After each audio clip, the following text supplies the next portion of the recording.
Today's episode is golden, especially if you've ever wondered how to actually get in with planners, how to work with them, but not just any planners, high end luxury planners, what it's like working with them, shooting with them, having them refer you, all those things. I brought in one of the best that I know, a high end wedding planner. Her name is Hanna. She's spilling all the tea on what actually makes photographers stand out, what makes planners want to refer you again, want to work with you, and then how to create a mutually beneficial relationship that lead to repeat referrals and also premium clients too. So whether you've worked with planners before or you're trying to break into that next level space, this episode is seriously packed with so many golden nuggets, tactical takeaways and strategies that you can implement this week. So before we dive in, make sure to leave a 5-star review on the podcast and let's welcome Hanna with Hanna Marie Events. All right. Well, Hanna, I'm so excited to have you on the podcast because I feel like I was excited to meet you. And then we got Mhm. to work an event together recently, which was so fun. Yes, that was So fun. fun to meet in person. You're like, I think, are you Rachel? I'm like, are you Hanna? We've been Oh. wanting to meet. Mhm. Yes. Yep. Oh, so yeah, I'm really excited that you're here. Me too. Me too. Thank you for having me. Oh, What an of honor. course. Of course. This is going to be a good one too, because I feel like you are such an amazing wedding planner and you have like Mhm. this whole business, like creative business, because you do like content creation now too. And you Mhm. have a team under you. Like you've been able to grow and establish such an awesome company. And so I feel like, and you're pretty established too in like the Mhm. Minneapolis area. And Yes, I don't know about you, but the Minneapolis area is a pretty darn good market in it terms of is. weddings. I always say that. I'm like, I just think it's a really good market. Yeah. And yeah, so I feel like you're the perfect person to kind of talk to about this. So you do work with a lot of vendors, a lot of Mhm. photographers, and all that stuff. How do you typically? So if you are going to refer, typically a lot of your clients probably come to you first, or Mhm.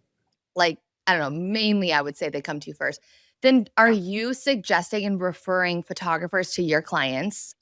Yeah, good question. I would say this year and next year, I'm leaning more into like the planning couples where they are coming to me first. The Mhm. first like 2.5 years of business, most couples already like had a photographer when they came to us. So I would say it's probably like 60 to 70% of our weddings, our coordination, they already have a photographer, and then the other 30% we're actually helping them find someone. Okay, cool. So do you feel like the more established you get and the higher level of market and clientele you get, the less they already have photographers because they're really just coming to Yes. you? Yep. Okay, Yep. so it's almost Yes. like the higher clientele they are, Yeah. the more like less likely they already have a photographer picked out and you are picking that. Yes. Yep. Now can I ask you, how do you typically discover or decide who like which photographers you're recommending to your couples? Do you base it by what the couple's wanting, or are you just like, "Hey, I've got this handful of photographers that I really love working with. I suggest them." What does that look like for you? Yes. Yeah. So I do have a list of probably 9 or 10 photographers that I have actually worked with, love, different price points, different editing styles. I would refer them over and over. But there are some times where maybe, they're already booked or the couple's looking for a different vibe, different price point, different editing style. And so I do go out and look into other options as well, or maybe some others that I have worked with before, but didn't just, put on my preferred list because I truly keep my, preferred list those that I love. Like, I would refer them 800 times over, like, they are amazing, great communication, just overall, just great. So most of the people that are on the list I've worked with, otherwise, I am open to finding other photographers, whether that's at weddings that I'm working. I have done a couple styled shoots, where I've met some photographers, but yeah. Yeah. Okay, that's good to know because I feel like 9 photographers on your list is a Mhm. large list. Yeah. I mean, Yeah. you have a lot of clients, you have a team, so you're working Mhm. with a lot of people, so you do need a good variety and a good Right. options because photographers are booked and stuff like that. But that's a good size list. Mhm. Do you like working with that same group of photographers, or do you like kind of switching it up and providing different options? What is from a planner's side, how do you feel about that? Yeah. Yeah. I like both. I love, of course, everyone on the list. I love working with them over and over again, but I'm also open to working and love working with new photographers, seeing a new experience, a different editing style, different, price point, of course, for couples. So I'm really open to both. But the photographers that I do have on my preferred list are ones that I've seen galleries from, of course. I know that their client experience is amazing, their communication is amazing. Yeah, I love working with new photographers as well. I have had some not so great experience with some photographers I've never worked with before, as it is with every vendor. So I mostly try to stick to my preferred list, but I know that that isn't always possible. Yeah, Absolutely. that's good to know too. And you were saying that certain things. Are there certain things or like there are, but what are the certain things that you look for when you're picking these photographers? Like you said, good communication, you wanna see their galleries, you wanna know, like, if you're putting your name on like referring them that they're gonna do a good Right. job in return. But is there like a couple things that you really look for that you're like, because you work with a lot of photographers. So Right. after working with them, are you like, "Ooh, I would love to grab them and put them on my preferred vendor list." Like, Yes. what is that? Right. Yep. Um, Before the wedding day even starts, really looking for someone that's good with communication, being flexible. I love with when photographers, especially for like coordination couples, when I'm not meeting with them until like 2 months out. I love when photographers have already met with a couple, have already kind of drafted their photo timeline just based off of what they need, because every photographer is different on what they need for wedding party photos, bride and groom photos, when they want to do the sunset. And if when I start meeting with a couple, the photographer hasn't even met with them yet. That makes it difficult for me to kind of know for sure how to draft the timeline. Of course, I always get feedback from the photographer afterwards, but it's even more helpful when the photographer has already met with them. And some photographers don't even have meetings with couples prior to the wedding day, besides like the engagement session, which that's personal choice. But I think it's just good to meet about the timeline expectations, and all that ahead of time. I also love, although I'd never expect, when photographers message me the sneak peeks after the wedding day, if they do sneak peeks, because not every photographer does sneak peeks, of Mhm. course. Of course, if the couple's okay with it. But I especially love this with planning couples when I have been working with a couple for months, maybe a year, 2 years, and I'm able to see those photos right away and just see how the day came together, be able to share some of those photos. And I never expect it. So it's always like a little surprise when photographers do that. And I love that. But biggest thing for me, what sets photographers apart is just being flexible and having good communication, not taking a week or two to respond to an email. I know everyone's busy, um, but we're typically on a time crunch when we're contacting other vendors, putting together the timelines, and just being timely in communication. Yeah, and that's always good practice for everything. So Yeah. those are it's like a good reminder of like, not only is that good for you as a photographer in your business, but you're also helping serve like other vendors you're working with and stuff too, and your clients. Mhm. And so that's good. I kind of want to circle back to what you were talking about with the Yeah. communication aspect of Yeah. that you were talking about. And so how does that look as, you get into that higher level clientele? You might have a different little bits and pieces there. What do you prefer in terms of communication? And how much communication do you like the photographer to have with the couple? And how much communication would you prefer the photographer just communicate with you so that you can communicate with the couple? Like, what do you prefer on that? And what does that look Yeah. like? Might Great depend on question. the level of Yes. clientele. Yes. Some couples that come to us, they're like, hey, we don't want to manage 10 different vendors. We don't want to have to respond to all these emails. Obviously, we understand getting to know the vendor, doing the engagement session, all of that. Like, we understand that. But we don't want to have to answer, simple questions about the timeline, things that we can help with. So it really depends on the couple. We have other planning couples that do want to be a bit more involved. And so they do want to see some of the emails, obviously. Um, the couple needs to decide like the family shot list and some of that. But it really depends. I would say it's like 50-50 on if a couple wants to be involved in all the emails or if they don't want to, because some people truly hire a planner because they don't have time. They don't want to Right. manage Right. all the emails. And having photographers be flexible with that, and know that the experience is different when you are working with a planner. They are kind of that middle ground, and if we're just trying to do our job, what the couple hired us for, We're not trying to get in between you and the couple. Like we truly are Right. just trying to help them out, Yeah. essentially. And that's good too. So would you prefer in that sense, because as photographers, if we're used to working with clients who maybe don't have a planner, and then as you Mhm. start to work your way up into that level of clientele that they do, you kind of probably already have a really good workflow set in place as a photographer.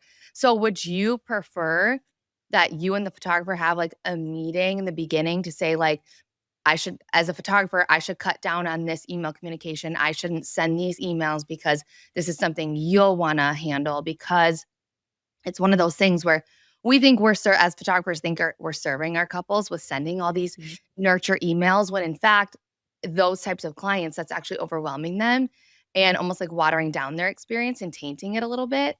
And so Mhm. would you prefer to have like expectation meeting with a photographer in the beginning, or what would you prefer to make sure things run smoothly? Yeah, good question. I have never done a meeting with a photographer in the beginning, but I am absolutely 100% on board with doing that, especially for photographers that do have a more involved client experience and they want to know what they should do, what they shouldn't do, what they, can cut out essentially. I do include like a couple bullet points when we do hire a photographer, like, hey, this is how it looks like. This is when we start talking about the timeline. Any input you have is appreciated, of course, as we continue to hire vendors and figure out the flow of the day. But if getting on a call to chat about it quick right away to get everyone on the same page, I would be absolutely open to that. But I know everyone's busy, so email is always good Right. too. Right. Yeah. Or would it be more beneficial for you that you were just added on to the workflow emails instead of the client, so that you're getting them, so that if you felt like they were important that you would forward them, or maybe Yes. you already know that information that you can fill out for them. Would that Yes. I be love that. easier? Yep. Yeah. Yep. I love that, Yeah. especially with some programs like HoneyBook, which I've always had a love-hate relationship with as a planner. And I know everyone sets it up differently, and sometimes we're added on, sometimes we're not. Sometimes they have like side conversation with the couple, and we're not on those. And it's just finding that middle ground, that balance, what works for everyone, essentially. Yeah, and so what do you find that works best? Because I have heard that, like, planners don't love HoneyBook. For that reason, what do you Oh, feel from a planner's aspect is like, "Okay, I don't love this, but this works well here." Because it's like, at the end of the day too, as photographers working planners, like, we also wanna make you happy and do yeah, that too. So, what would you prefer yeah. the way around? Good question. It's different for like each vendor that I've worked with HoneyBook. Like I've worked with some florists, and this could be any vendor in general, but I don't know. I don't use HoneyBooks. I use Dubsado, so I have no idea Right. how this all works. But sometimes when people send an email, they start like a new email chain every time. And as a planner, this drives me absolutely nuts because I can't reference the old emails. I would have to like go into the portal to view the past emails. And sometimes I just need to like scroll and see what we were Yeah. talking about. So then I just start a whole new email chain because I cannot deal with going back and like 10 different Mhm. emails. So I think it just depends on how the vendor has it set up. If the couple is fine with being more involved in the emails and they just add me onto it, I'm CC'd on all of them, I can see them all. But if the couple's like, I don't want anything to do with emails, then making us like that primary contact or even just doing a side email. I understand County Book is, there to help manage emails and stuff, but sometimes when working with a planner, it's nice to just have a separate thing going, which but I think with HoneyBook you can do that. I've never had someone actually do that yet. So maybe that's a feature that Yeah, I I actually don't know do think about. they added that on, that you can add on someone like Yeah. that. So, that might be something to look into too, but I totally Yeah. can see and understand where that would just get too much for you, because Yeah. from us, we're just working with the client and the planner, but as a planner, Right. you're working with the couple, the photographer, the florist, the makeup artist, everyone, and Yeah. you're bringing all that aspect, so I can understand and see where that would get disorganized very fast, and you wanna Mhm. keep things clean for yourself and your Yeah. clients, and that makes total sense. Yes. And that's good too. Have you kind of, as you work with photographers, has there been any, like, I don't know, like red flags right Mhm. away that you can tell? Because a lot of photographers, it's kind of just become a thing in the industry that everyone starts to call themselves like a luxury a photographer, a high-end photographer, and everyone's kind of just saying that about themselves now. Have you had any red flags working with photographers or seeing photographers being like, you're not quite ready for this level of clientele yet, even though you're saying you are. I can tell you're not. Is there anything that like a photographer approaching you is doing wrong or something that you can just tell right away? Yeah. I find the photographers, and once again, this can be for any vendor in general, but the ones that just aren't flexible, they don't have a team mentality, they are making the wedding day more about themselves versus what the couple wants. I understand as a photographer, you don't understand like the other, or you don't know, I should say, not that you don't understand, but you don't know like what the specifics are from like the catering standpoint, the music standpoint, like what everyone needs. And so sometimes I've gotten like photo timelines from photographers and they're like, this is the timeline, this is what we're doing. Like there's no flexibility. And I'm like, well, wait, we can't start speeches yet because dinner is still going to be going. They're not going to have food yet. This is a higher guest count. We have to do a room flip. Like really working together in a collaborative effort is huge. And when there's photographers that just become like divas and are not in that team effort mentality state, I feel like that's just not a high end or luxury type photographer or in general photographer that I'd want to work with again because of that. Yeah.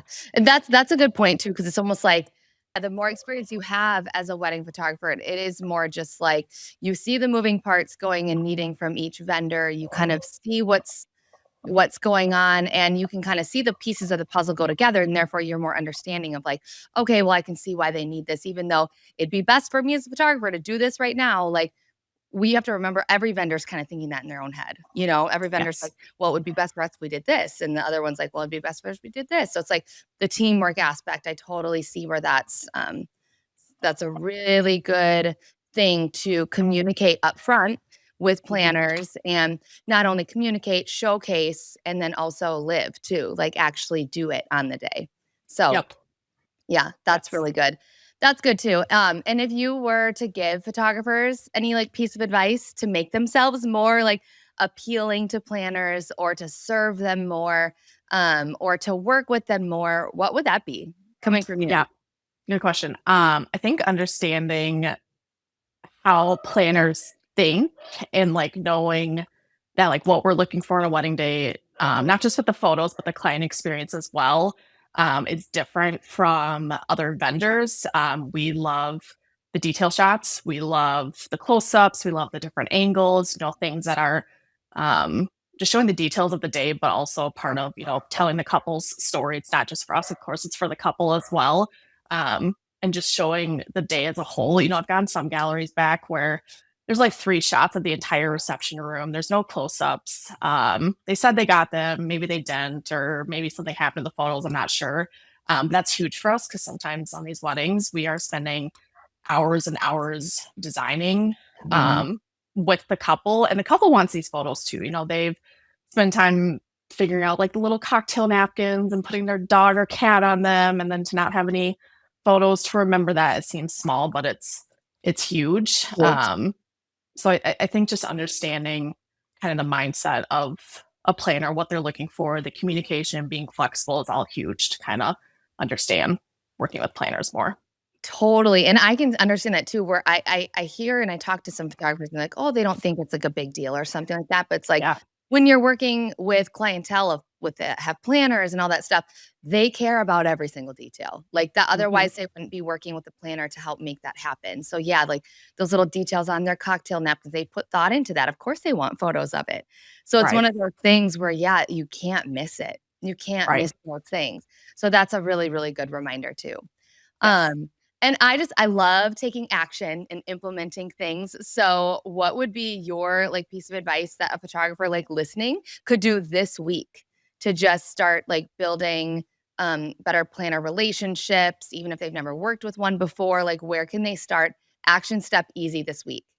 Yes. I have found a lot of great planner podcasts. So if you're a podcast person, if you're obviously listening to this, Yeah. listening to some of those planner podcasts that go into like the details, the mindset of a wedding day. If you're looking to reach out to planners in your area, I would say first find planners that really align with your vision. Follow them for a little bit, making sure that there's someone that aligns with what you're looking for and what you want to work with, and create like a genuine relationship. I get like Instagram messages all the time, and I can't keep up sometimes with Instagram messages from like people that you can tell just cut copy pasted a Mhm. message to everyone. Like I don't have time for these Instagram Yep. messages. You can Email is tell. You always can best. tell. Yeah. Yes. Like you can, I love your work, but I can tell that they either aren't following me or just followed me that day. And I appreciate the effort, but I'm like, I don't have time for that. Yep. So emails always best. And I'm always open, like hopping on a quick Zoom call with someone or getting coffee. Maybe a photographer wants to offer like a branding shoot or a couple photos or something to like really get to know them and like learn their story. Not saying that you have to do that, but something if you want to go above and beyond. I think just really creating those genuine relationships. And once again, not just copying and pasting a message to Mhm. every planner in the area to get to know them. Because there are a lot of different styles of planners, price points, and finding those that align with your vision is huge. Yeah. I love the idea of listening to planner podcasts just to get inside of their heads and just kind of see where they're thinking and understand them more and understand their world more. Because I think as a wedding vendor, we're all just so caught up in our own tasks and what we need to do and like we're tunnel visioned on our own like Mhm. niche in the industry. And so that's a really good point to just kind of expand our minds and get inside the heads of other vendors. So I love that. That's such a good point, Anna. Oh my goodness, this is so fun. Uh, I always love to end by just asking what's currently bringing you joy. Yes, I would say honestly, weddings. Like we are starting the wedding season. I mean, we've already been doing weddings for a couple weeks now, but really getting into the thick of wedding season. And I've had a lot of amazing couples lately that we've been planning with for months or years, and seeing the vision come to life, and just seeing the room come to life, and being with them, and just seeing everything come together. It's such a surreal feeling. I don't know how to explain it. I But know. also my team. I love doing weddings with my team. I love every single person on my team. Some are even past brides that got married under Hanna events and either booked us for planning or coordinating and decided they loved, you know, planning their wedding and wanted to continue to work weddings. And I just have some of like my absolute bestest friends on my team now, and I just love seeing them every wedding. Obviously, during the off season, I don't see them as much, so happy to get to see them more. So it's kind of what's bringing me Oh, joy right now. I love that. I know it's so fun. We're getting Oh, into the wedding season, so it's fun, and I'm so glad that like your team and your business bring you so much joy. I love that so mhm. much. Why don't you tell everyone where we can find you? Yes. Hannah Marie Events on Instagram. I do not have a H at the end of my name. Yes, love it. Yeah, Instagram. I do have a TikTok now that I occasionally post to, Facebook page, website, but mostly Instagram is where I'm active. Love that. Well, I'll make sure to link it below and let everyone know where to find you. But thank you so much. This was Yes. so Thank awesome tonight you. to talk. It's great. Thanks. Okay, that was such a good one. I told you it was gonna be good, and again, if you've been stuck or wondering how to get in the room with those planners or how to turn a one-time experience into a long-term referral relationship, now you know a little bit more how, or at least how to get in their head or in their world or in their space to help make that happen for you. Remember, you do have to go out of your way to make it happen for yourself. So I'm encouraging you and cheering you on. I really hope that this is something that if you want to do, that you take it upon yourself and you take action and you make it happen. I really hope you loved this episode as much as I did. Again, make sure to leave a 5-star review on the Gold Biz podcast. And if you loved this episode, make sure to screenshot it and share it to your stories and tag me at Rachel Traxler so that I can see which episode you are loving the most and then also share the love in return. But thank you so much for listening. I appreciate you seriously so, so, so much. Keep shining and we'll see you next time.